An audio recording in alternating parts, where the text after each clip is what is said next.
Welcome to The Explainer. Grab your coffee because today we're putting on our senior equity analyst hats and tearing down Kinetik Holdings, ticker KNTK. We are doing a masterclass level rigorous valuation. No fluff, no shortcuts, just the cold, hard fundamentals. To do that, we are sticking to a strict playbook.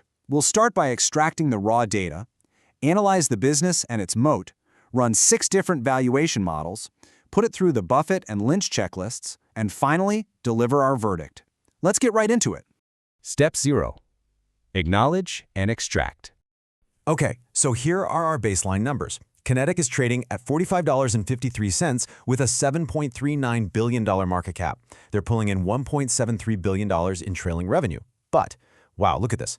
They are carrying a massive $3.89 billion in total debt, but they only have $2.29 million in cash. Millions, not billions. That is a gigantic red flag right out of the gate for any value investor. So how on earth are they surviving that mountain of debt? Well, it comes down to their cash generation engine, which is running red hot right now. Just look at the first quarter of 2026. They pulled in over $180 million in net cash from operations. That actually left them with a really robust $101 million in pure free cash flow for a single quarter. All right, moving on to step 1, business overview and moat analysis. What does Kinetik actually do? Well, they're a pure-play midstream energy company.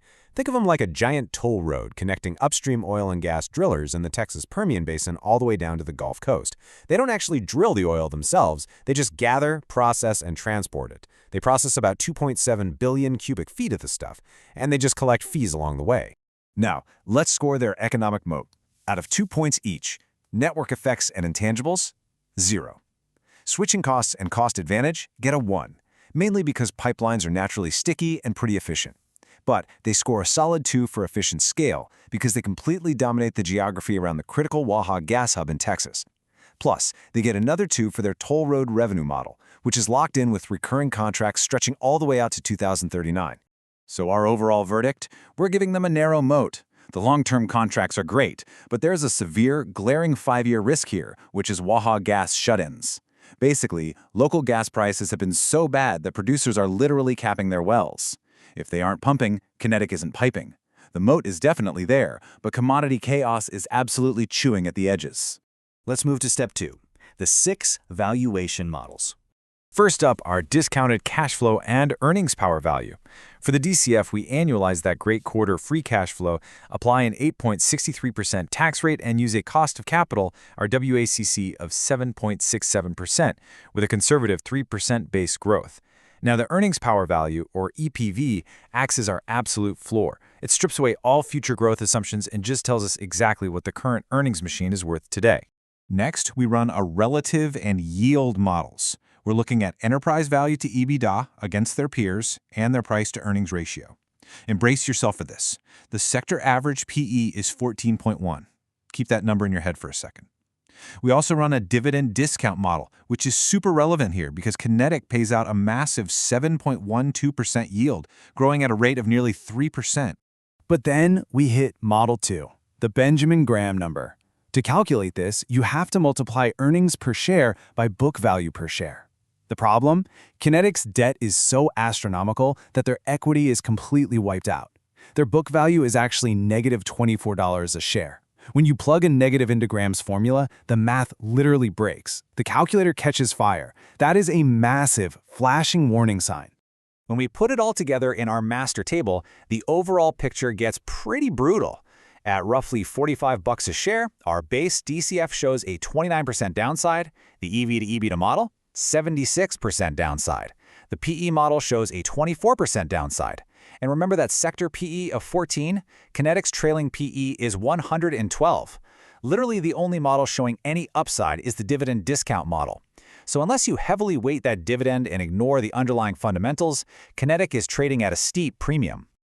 Okay, step 3. Let's run it through the Warren Buffett checklist. For the first 5 criteria, it's honestly a mixed bag. It passes for being a simple, understandable business, and it passes for having positive owner earnings with that great free cash flow we talked about.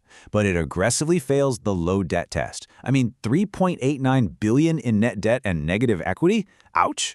It also fails the high ROE test. Sure, the return on equity is 17.47%, but that's a total illusion driven by dangerous leverage, not actual business efficiency. Looking at the back half of Buffett's list, management integrity and pricing power get a pass. But here is the absolute deal breaker. It completely fails the retained earnings metric. Their return on invested capital is a measly 2.28%, but it costs them 7.67% to borrow that capital. What does that mean in plain English? Management is actively destroying value with every single dollar they retain and reinvest.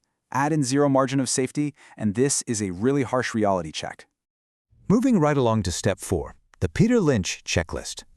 Peter Lynch loves a hidden gem, right? A stock Wall Street hasn't caught on to yet. Well, looking at their ownership structure, almost 81% of Kinetik is owned by institutions. Wall Street is already all over this name. There is absolutely no under-the-radar advantage here. The big money is already at the table. Grading it against Lynch's actual metrics, it fails the PEG ratio test completely. A PE of 112 is just not supported by their growth story. It obviously fails the institutional ownership test. Really, the only place it fits neatly is in Lynch's asset play or stalwart category, and that's entirely propped up by that massive 7.12% dividend yield. All right, we've made it to the final verdict.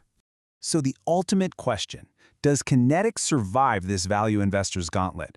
Are record EBITDA and massive free cash flows enough to justify a fundamentally over-leveraged balance sheet at roughly $45 a share?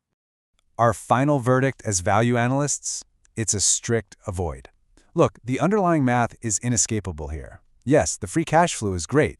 And sure, a 7.1% dividend is super tempting, but that $3.89 billion debt load has literally pushed their equity into negative territory. It entirely destroys any margin of safety. When a company's return on invested capital is trailing its cost of capital and it's trading at a PE of 112, well, the fundamentals are basically screaming at us. They're paying a rich dividend to mask the fact that the stock is trading way above its true blended intrinsic value. So I'll leave you with this final thought. As an investor, are you really willing to chase a high yield today if it means completely ignoring the structural rot in the balance sheet tomorrow? Thanks for joining me on this deep dive. I'll see you on the next explainer.